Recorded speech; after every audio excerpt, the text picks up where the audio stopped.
Ann and I would like very much to spend our first half hour presenting some of the past history of the psychedelic drugs, some of the present status, and some of the future potentials of this area of drugs. But I'd like to introduce two people. You may very well know them both. The first of them is a fellow by the name of Louis Levine, who was very early in the area of the pharmacology of mescaline, back somewhere in about 1920s or 1930s. And he wrote a book about the Fantastica, about the different states of mind that are created by psychotropic states of mind created by drugs, such as excitantia, which is a status of excitement, of stimulation, and we have a lot of natural, plant, and synthetic compounds that play this role from nature, such things as cocaine. We had synthetic methamphetamine, amphetamine, stimulants in general, materials that produce a state of usually heart acceleration, of excitement, of alertness, a lack of sleepiness, and those people who are normally not too vital find these drugs to be extremely useful because they put them in an advanced capability state, which is their desire and not part of their natural doings. The disadvantage is that what you have found to artificially generate this state, very often people wish to maintain that, and it does indeed disrupt a lot of the human pharmacology. Then he talked about the inebriating drugs and materials that put you out of the normal status but into one of a little bit of alcohol-like intoxication. There's alcohol, there's ether, chloroform. At that time, the use of chloroform as an intoxicant was quite popular. They had the term chlorophylmania, in which people would drink chloroform to get that intoxicated state and then eventually go unconscious. And of course, the synthetics are plentiful in this general area. Then they had the sedating drugs, materials that cause you to go a little bit away from consciousness, eventually lose consciousness entirely, the hypnotica, rather sedating, I should say. The opium, the sleeping pills that we now know of, and quite generally used pharmacologically. Also, you had what he called the hypnotica state, which was a state of, it has hypnosis, but in our current vocabulary, usually these would be drugs that would cause amnesia, cause you to lose awareness of where you are. We have the scopolamine, atropine world that was talked about yesterday. Drugs that cause a loss of awareness of exactly what you are doing, where you are. The datura, the henbane, the gypsum weed, the belladonna type drugs would fit in this category. And the active ingredient is scopolamine. The drugs that I want to talk about, and the reason I think many people are here, is what he called the Fantastica. These are the psychedelic drugs, and they are the ones that are completely of greatest interest to me, and I think to a number of you. So this is more or less the theme of this meeting. The second person is a person not as well known, a writer, Stephen Wolfram, who wrote a book called The New Kind of Science. And it's on the basis of my meeting with him and I was a co-lecturer on a stage with him in the little town of Camden, Maine, about 2 years ago. In which he got into a very interesting aspect of his style of understanding science, that anything that is creative, that is new, and will become increasingly in public and in individual intention, will grow, will change in an exponential way. In which, for example, you have things that get larger by orders of magnitude, by exponents, from the normal to the kilo, to the mega, to the giga, to the tera, every one of these being 3 orders of magnitude greater. Or things on the other side that are as you get smaller and more multiplied and more finally divided, you have things that go down into the micro, into the nano, into the pico, to the femto, where everyone is getting smaller and smaller, and more of them, and more detailed. This is his concept that all things of interest in this area, of scientific curiosity, of stimulation to the imagination, of creating new tools and techniques with our modern development, would follow this rule of exponential growth. And indeed, I would like to do that because I believe the concept of a psychedelic drug fits this category, this concept of Buddhism very, very well. You have, for example, I looked upon it in terms of the talk I gave in May was based on this general idea, and I want to elaborate more upon it here. For example, let's go back 100 years. In the year of 1905, at that time, really, in our Western world, our Western scientific world, we had only 2 psychedelic drugs. You had cannabis, the marijuana, the hash of ancient times, was known in the Western world. And you had the peyote, mescaline, was known. And there were no other psychedelic drugs known in Western science. To go into the wilds of South America or into the ancient cultures, you'll find many of them, but they're not known to the Western scientist. And so this is the window through which I wish to look, is the Western world of chemistry, of pharmacology, of medicine, and see what psychedelic drugs there are, and how they've changed in number with time. We had 2 at that time. The marijuana structure of any of the active components of marijuana were totally unknown. They only knew them as the plant, as the extract, as the hashish, as the various aspects of that plant. And in the peyote, one of the beautiful examples of them upstairs here in the exhibit hall, the active component was known to be mescaline, but the structure was not known, had never been synthesized. It was not synthesized until about 1919, when the structure was first identified. But it had been known and explored for 25 years before that. The Heffter was one of the main explorers, isolators and explorers of it, and Louis Levine was one of the more vocal lecturer and presenter of that information to the public. Well, there were many that were known, as I say, in the jungle, so to speak, but were not known to the Western world. Leap ahead about 50, 60 years. You're now in the middle of the 20th century, the 1950, 1960. Now we have many more that are known at that time. In the plant area, you have DMT, for example. Found in many plants, DMT is not active orally, but is certainly active in snuffings and injections using medical tools of just smoking. Many plants are now known to have DMT as a principal alkaloid. Actually, DMT, dimethyltryptamine, was first synthesized in the early 1930s by Mansky in Canada. Had no idea of its pharmacology. Pharmacology was unknown. It's not until the early 1950s that it was found to be a component of one of the snuffs of South America.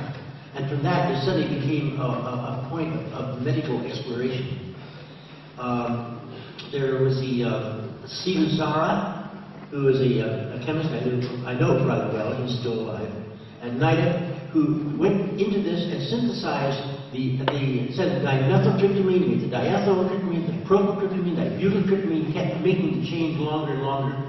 He discovered that the longer chain ones were orally active, and he explored 4 or 5 of these compounds and published on this information. He also made allyltryptamine, but he never explicitly told how he made it. It's an interesting story there, I'm going to get into it. But he had made the compounds, had found their biological activity. He found that anything larger than DMT was orally active, and as you got larger and heavier, you got less and less potent. So that was the first contribution synthetically in this whole area. There is the area that was talked about some yesterday of psilocybin, psilocin, the mushrooms, the active mushrooms, the shrooms as they call them in the United States in the slang, where you have the psilocybe cubensis, the work of Gordon Wasson of trying to bringing the mushrooms back into the United States from the Oaxaca area, the Ibero Indians, right, of the Oaxaca area. And this led to work that was done, much of it was done by Hoffman, of the synthesis of psilocybin, of psilocin, and in Sandoz laboratories where we worked, they had made the diethyl, I believe the dipropyl, I know the diethyl homolog. And these materials are orally active, they're the components of the mushroom, and they had made the psilocin, which is the de-esterified compound, and the N-N-diethyl. Another plant source in this middle of this last century were what are called MGS, morning glory seeds. Morning glory seeds became quite popular. No one knew quite what they were. These from Mexico, the Ipomoea violacea. You have the baby Hawaiian red rose, Argyria nervosa. These are materials that contain alkaloids in them, but no one had worked out exactly what was in them and why they were biologically active. But a great popularity sprung forth in the, I believe it was the late 1950s, early 60s, of consuming handfuls of Argyria, spoonfuls of the Ipomoea, handfuls of seeds, maybe 100 seeds or 200 seeds for a trip. These are, plant sources. At this time, there were also a number of synthetic materials that came forth on the market, into the scientific community, I should say, in the area of psychedelic drugs. The major initiator of the synthetics were the Hoffmans worked on LSD. LSD was first synthesized, I believe, in 1938, and it was not known to be active. No searching for activity, looking for other things in Sandoz. And it was about 5 years later, in the 1943, I believe it was, that Hoffman, they say accidentally, we don't know, he will not use any term other than accidental, got exposed to a small amount of it in him, and the experience, of course, is famous for the bicycle ride and the popularization and the making widely known in the scientific community and the medical communities the intense potency of LSD as a compound. LSD is active, as you know, as many people know, 50, 100, 150 microgram levels. He had synthesized at that time about 4 or 5 other materials. The isomers of it were not active, but he made the N-methyl, the 1-methyl, the 2-methyl, the 2 bromo compounds that had biological activity, and perhaps there are a total of 4 or 5 compounds made at Sandoz that were known to be biologically active or had been explored biologically. Another material that was first explored in Canada, an outgrowth synthetically of mescaline, explored in Canada as ways of interfering with the visual effects of a spinning wheel that had lights and colors on it. And they tried to use this as a way of distorting the color sense, material called TMA, trimethoxyamphetamine. This is mescaline with a methyl group hooked onto the alpha position. So it's really an amphetamine chain, and it was called TMA by the people of Canada. And I have made the compound too. I call it TMA. In my case, I was looking at it as having mescaline-like action. And it is indeed about twice as potent as mescaline. And it's a basis from which I made a number of compounds. If 1 carbon, it makes it better. The 2 and 3 and 4 should be better and better and better. I made it out to about 8 carbons, and only the 1 carbon was the active one. All the rest are totally uninteresting. But anyway, TMA in this area was the first synthetics that followed the general area of mescaline. Also a person down in Los Angeles at the University of California, UCLA, Gordon Alice, had made the compound, the basic amphetamine compound, with a methylene-doxy group on it called MDA. And it was patented by, I forget the company, patented by someone as an appetite suppressant, which indeed it was, but it never went commercial because it turned you on. And that was not the thing you wanted a pharmaceutical company wanted their product to do. So the whole area was dropped. But it was patented as an anorexic, and it was a psychedelic known at that time. One other thing in the same area, about 1950-something, both Gordon Alice in Los Angeles and I had made a material we called MMDA, methoxymethylene-doxyamphetamine. The interesting story there is that he had made the material, I knew that, and he knew that I had made the material.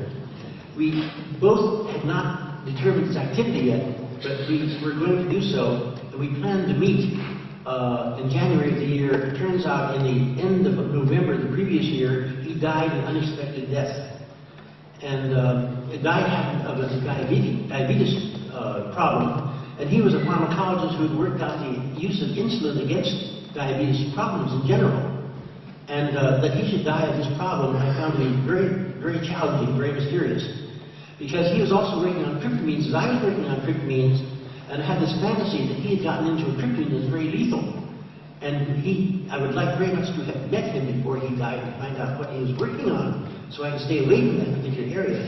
And communication was never established. But we did have, he was, and I were the earlier studies of MDA, the methoxyamphetamine, and that's basically what was known in the 1950s. And total of all these compounds I'm talking about adds up to perhaps 20 compounds. So now let's leap ahead to the present day where we are now. We're now 50 years later yet. The number of plants have really become quite a bit more extensive. Not in the same growth as before, but still quite real. Many cacti have become active on the scene. Everyone knows, most people know about the many examples of upstairs, the well-known San Pedro, the Trichocereus pachanoi. There are many Trichocereus cactus that have been explored, most of them analytically and chemically, but some of them in human trials. And the number of cactus that contain mescaline is in excess of 50. There are actually 50, currently known about 55 cactus species that contain mescaline. Other cactus I worked with in the outside of the Trichocereus. You have Trichocereus I saw upstairs, the Macrodonus. You have Terchechii, various variants of Trichocereus. Very rich, the Terchechii samples is a good one I got from the northern part of Argentina, northwestern Argentina, in which the Terchechii has, I ran an analysis on it. The major alkaloid is N-methylmescaline, interestingly enough. A compound extremely similar, it has the same relationship to mescaline, N-methylmescaline to mescaline, as MDMA has to MDA. Then it has a methyl group on a nitrogen. And this compound has been found in some other cacti, but this is the major alkaloid in this extremely potent northwestern Argentine cactus, the Terchechii. And the compound has never been tried in man. It's totally unexplored clinically. The second most prevalent compound in that cactus is mescaline itself, which is probably the reason that it's active. There's also N-dimethylmescaline known as trichoserine, not an active compound. Three dimethoxyphenethylamine compounds, none of them known to be active. And there's a seventh alkaloid I've not yet uncovered the structure, I've not yet got the structure of. But this compound is from a Trichocereus, let's say South American Trichocereus, that is not much explored and should be warrant more exploration. It gives rise to the compound N-methylmescaline that should be explored as a potential psychotomimetic, as a potential psychedelic, and it has never been. Other cactus, when I worked with, to some extent, not the Pachycereus, but not the Trichocereus, but the Pachycereus genus. There's Pachycereus pringlei, which comes from Baja California. A cactus about 50, 60 feet tall. The whole story of how the active component of it was discovered is quite a different story, too long for the moment. But these are examples of cacti that are pharmacologically active and carry active components. There's quite a bit of discussion I've heard about Salvia divinorum, the active sage, the Mexican sage. A case of a plant that is very active, the active component, Salvadoran A, is active in hundreds of micrograms level, and extremely complex molecule. It's not an alkaloid, it's a terpene, it's a sesquiterpene. It's a diterpene, it's a diterpene. It's not one to be easily synthesized. It has 7 asymmetric centers, and you must observe all 7 of these chiral positions to get the right compound. It has not been synthesized and will not be for a while. But these are the plants that are now currently in the inventory of psychedelics. In the synthetics is where it has really gone very, very far out.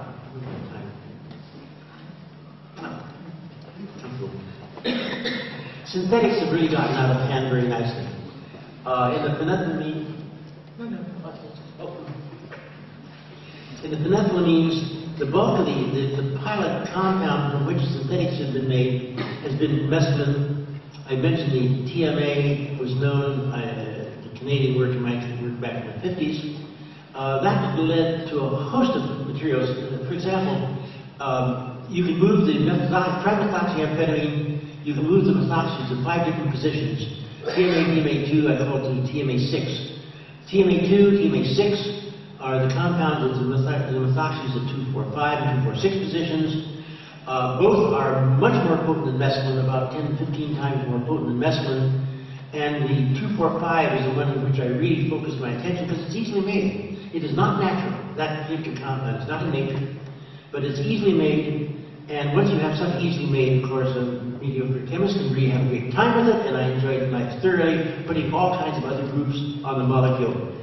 And all the things I developed on the TMA2 would also apply to the TMA6, and that area is totally unexplored. Not totally, but largely unexplored. So here's an area that's going to explode into the future sometime in the next year or decade or century. Someone's going to say, hey, what about making the 2 or 6 things of all the 2,4,5s you've known, and you're going to have a host of 100 new compounds that are biologically active, but they have not been made yet. In the 2,4,5, made a number of homologs of it, and I found the 4 position was a functional position that gave spark and fire to the molecule. And so I put the ethoxy there, methoxy, being methoxy, propoxy, all kinds of derivatives, branch chains, all were interesting compounds. The larger they got, the less potent the compounds were. But it showed me that this was the active site of this molecule. So obviously this replacing methoxy with something else. So I had this idea of putting on, in addition to methoxy, a methyl group. A methyl group is a little bit smaller. It has the advantage that it's more compact. If this material, I felt, it has advantage. Disadvantage is it cannot be metabolized off very easily, whereas the methoxy group can be taken off very easily. The methyl group cannot be. So I had this fantasy, if it goes to the same receptor site, and it's an active compound, then it'll go into that place and be a very potent material. If it goes in as not an active compound, and it goes into that receptor site and blocks the receptor site, then it would be not only an inactive compound, but if human psychopharmacological problems, schizophrenia, mental disturbance, is due to some endogenous poison, it goes to the receptor site, this could be a therapy for that poisoning. It might be used in treatment of mental illness. So it's either going to be an active psychedelic, or it's going to be a potentially valid antidotal treatment for a psychedelic, or for a natural altered state that is not one to medicate. So I made the compound. I think I cannot lose. Either way, it's going to be an interesting development. It turned out to be a very potent psychedelic. I named it DOM, because I took the oxygen weight, but left the methyl on desoxymethyl. And the compound I made that about probably 1965 or in the mid-60s. The next thing I knew, there was a compound on the street about 6 months later called SDP. And it turned out that was the compound. I had been to a lecture at Johns Hopkins a few months earlier, and someone clearly had picked up the molecule, the structure, how to make it, and made it Haight-Ashbury in the 1960s. Had a great deal of this SDP available. It was being sold as a psychedelic drug, which it is. The disadvantage is no one knew its potency, knew the fact that it was a very slow onset and very long experience. And they made it in 20 milligram tablets, which is absurd because 5 milligrams is a very excellent dose. And people were taking tablets and made multiple tablets because they were told it was like LSD, and people were overdosing on it. But the material as SDP, which is the name in the United States for an oil additive, was used at that time just as a trick. Originally, the SDP, they said, stood for Stop the Police. Then the police used it for Too Stupid to Puke as their way of going after the drugs. And actually, truth was named for an oil additive that had nothing to do with pharmacology at all. But from that, I went on to the ethyl compound, the propyl, DOET, DOPR, and then over the simple things like the halides, DOB, bromo, DOC, chloro, DOI, iodine compounds, all extremely potent and all very long-lived. About this point, I got quite interested in going back to the phenethylamines and did that, and took the extra methyl group off the chain, and since they were the 2-carbon analogs of these rather potent DO compounds, I call them 2Cs for 2-carbon. And this led to a whole host of other compounds like 2CB for 2C, 2-carbon bromo, 2CI, 2C, a whole family that got carried away with the sulfur compounds. They called them for sulfur, they're thio compounds, 2CT, 2, 3, 4, 7, I went to about 25 or so. and many of them were active in very potent compounds. All of these were less potent than the 3-carbon materials, but all of them were shorter lived, faster onset, and you could get out of them in a matter of a few hours instead of having to wait until the next day. So these became quite interesting areas of exploration. Now we have things like what we call the flies. These are compounds that are 3-ring systems, phenethylamine with 2 rings hooked on either side of it. Compounds that I call also the dragonflies, which are the ones that are aromatic. And these materials are orally active. No, the dragonflies are not, they're parentically. The non-dragon ordinary flies are orally active, and the potencies are less than a milligram. So here a whole new subdivision of the phenethylamines that are very interesting and are very worth exploring. The other side of the coin is the area of the tryptamines. The DMT became the starting material of I mentioned the Stephen Zara's work with the ethyl and the propyl, the butyl. But the compounds extended now into branched chain things. I made a number of methyl isopropyls. Repke made a number of other comparable analogs. A number of our chemical allies were all working together, making these various things and exploring them amongst one another. The compounds with the psilocin psilocybin are the tryptamines with the hydroxy group in the 4 position. And all of the compounds of branched chain DMTs with the hydroxy group there are orally active. And the beauty of it is, by esterifying that hydroxy group, we make the acetote compounds that are even more potent and are faster onset and shorter lived. And many of them are very, quite free of physical disruption and toxic symptomology. Another group that's very interesting was the group with the 5-methoxy group. The 5-methoxy on the tryptamines is where the 4-hydroxy is on the phenethylamines. It is the point of manipulation. You put that methoxy group in the 5 position. 5-methoxy DMT is known in nature. I did not mention before. It's found in some plants. It's also found in some frog venoms. The idea of frog smoking became quite popular a few years ago. You take the venom off of Bufo alvarius and make a little ball of it and smoke it. It was a very dramatic turn on and became very popular, the term of smoking frogs. These 5-methoxys are more potent. Again, other than dimethyl, they are all orally active, and there must be some 15 or 20 of these that have been explored clinically and are in the literature.